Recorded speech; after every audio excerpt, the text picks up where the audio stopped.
নমস্কার বন্ধুরা, আমি জয়তী চলে এসেছি দেশ দেশান্তর থেকে একটি নতুন ভিডিও নিয়ে।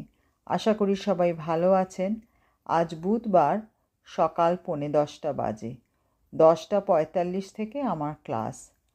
আজ গ্রীষ্মের ছুটি হবার শেষ দিন, তাই ভাবলাম আপনাদের সঙ্গে করে আজ নিয়ে যাব স্কুল অবধি। রাস্তাটা তো অনেকেরই চেনা আপনাদের, চলুন টুক করে আগে পার হয়ে নি।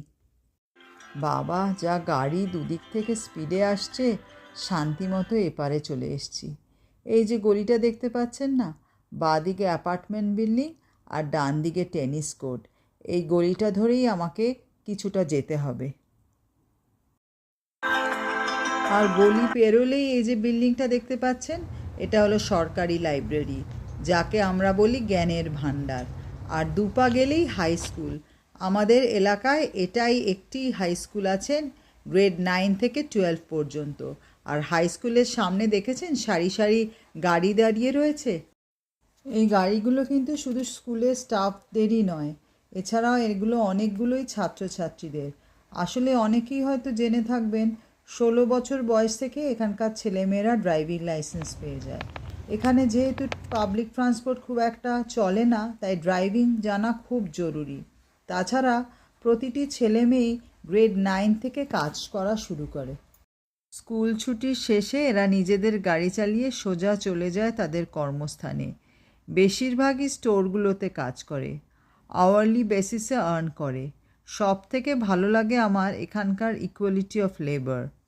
অল্প বয়স থেকেই কাজের অভিজ্ঞতা সাহায্য করে স্বাবলম্বী হতে ও সঠিক পয়সার মূল্যায়ন করতে।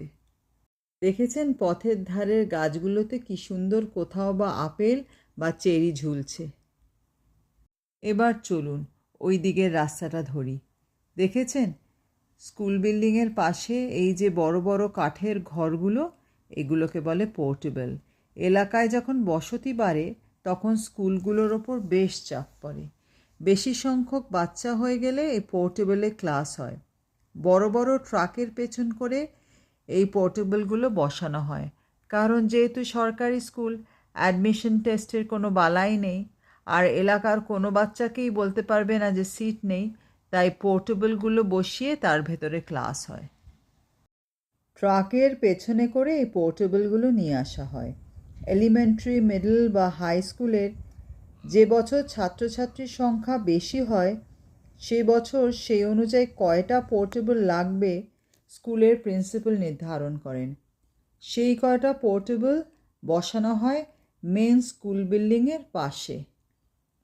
অনেকক্ষণ হয়ে গেছে, এবার একটু জোরে পা চালাতে হবে। সময় মতো তো স্কুলে পৌঁছতে হবে, তাই না? আমি পথ ধরবো এলিমেন্টারি স্কুলের দিকে।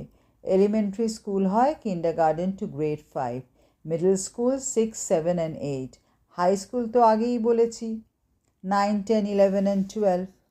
এখানে কিন্ডারগার্টেনে কাজ করার জন্য একজন হোমরুম টিচার তো থাকেই, আর তাকে সহায়তা করার জন্য থাকে ইসি। এদের বলা হয় আর্লি চাইল্ডহুড এডুকেটর। আর দুষ্টু বাচ্চা বা স্লো লার্নারদের সামলাবার জন্য থাকে ইএ, এডুকেশনাল অ্যাসিস্ট্যান্ট। এই সব ধরনের কাজ করার জন্যই সার্টিফিকেশনের দরকার। সব থেকে মজার কি জানেন, এই ছোট ক্লাসগুলোতে কিন্তু কোনো বই খাতার বালাই নেই। খেলার মাধ্যমে পড়া, সব কিছুই হাতে কলমে শেখানো হয়। ছোটোবেলা থেকে এরা অত্যন্ত স্বাবলম্বী হয়ে ওঠে সেই জন্য, এবং ম্যানার্সের উপর ভীষণ জোর দেওয়া হয়।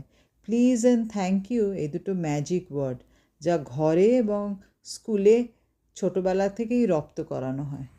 এখানকার স্কুল এলাকা মানেই শান্ত পরিবেশ, হুশ করে চলে যাওয়া কয়েকটা গাড়ির আওয়াজ, পাখির কলরব আর অচেনা পথিকের সাথে দেখা হওয়া।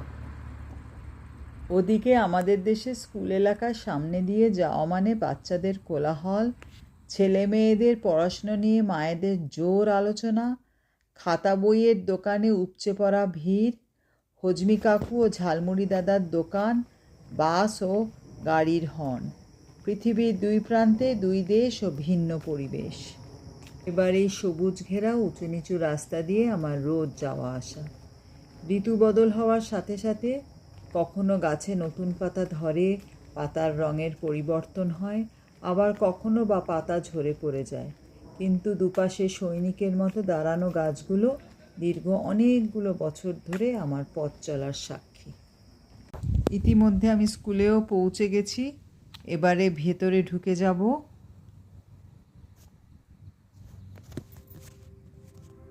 আজ এখানেই শেষ করলাম আমার ব্লগটি। ভালো লাগলে লাইক, শেয়ার ও কমেন্ট করে জানাবেন। আবার দেখা হবে অন্য একটি ব্লগে। আজকের জন্য এখানেই জানাই সবাইকে টাটা।